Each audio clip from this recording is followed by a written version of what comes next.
جب ادارے آپس میں لڑ رہے ہوں اور صورتحال یہاں تک پہنچ جائے کہ اداروں کے سربراہان ایک دوسرے کے خلاف بیانات دینے کا سلسلہ جاری رکھیں تو ایسے میں کسی تیسری طاقت کو یہ موقع مل جاتا ہے کہ وہ ملک پر کنٹرول کرنے کی کوشش کرے۔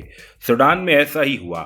سوڈانی فوج نے صدارتی محل پر قبضہ کر لیا، لیکن سوال یہ پیدا ہوتا ہے کہ سوڈانی پارلیمنٹ اور فوج کے مابین آخر لڑائی کیا تھی اور کیوں سوڈانی فوج کو اس نوبت تک آ کر پارلیمنٹ سمیت صدارتی محل پر حملہ کرنا پڑا اور قابض کیوں ہو گئے؟ بڑی وجہ بھی سامنے آ گئی ہے۔ سوڈان کے دارالحکومت خرطوم میں پیرا ملٹری ریپڈ سپورٹ فورسز کی بغاوت سامنے آئی۔ سوڈانی صدارتی محل اور آرمی چیف کی رہائش گاہ کا کنٹرول پیرا ملٹری فورسز نے سنبھال لیا ہے۔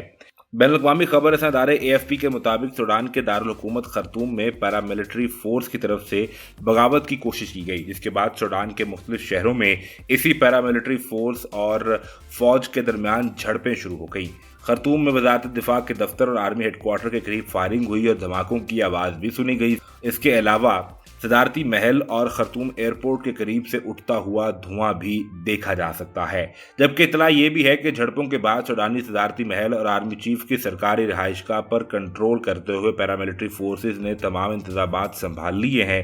خرطوم میں جاری جھڑپوں کا سلسلہ سوڈانی سرکاری ٹیلی ویژن ہیڈ کوارٹر کے قریب پہنچ گیا۔ ٹی وی نشریات کے دوران بھی فائرنگ کی آواز سنی گئی۔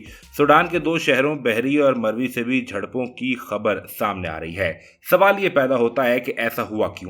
تو اس کا جواب یہ دیا گیا کہ پیراملٹری فورسز کا یہ موقف ہے کہ سوڈانی فوج کی طرف سے ان کے ایک کیمپ پر حملہ کیا گیا، جس کے بعد ہم نے مروی شہر میں فوجی اڈے اور خرطوم ایئرپورٹ کا کنٹرول سنبھال لیا۔ سوڈانی فوج کے ترجمان بریگیڈیئر جنرل نبیر عبداللہ کے مطابق پیراملٹری فورس کی طرف سے ملٹری ہیڈ کوارٹر پر قبضے کی کوشش کے دوران متعدد مقامات پر فوجی کیمپوں پر حملہ کیا گیا اور باغی ریپڈ سپورٹ فورسز کی طرف سے مسلسل جھوٹ پھیلایا جا رہا ہے۔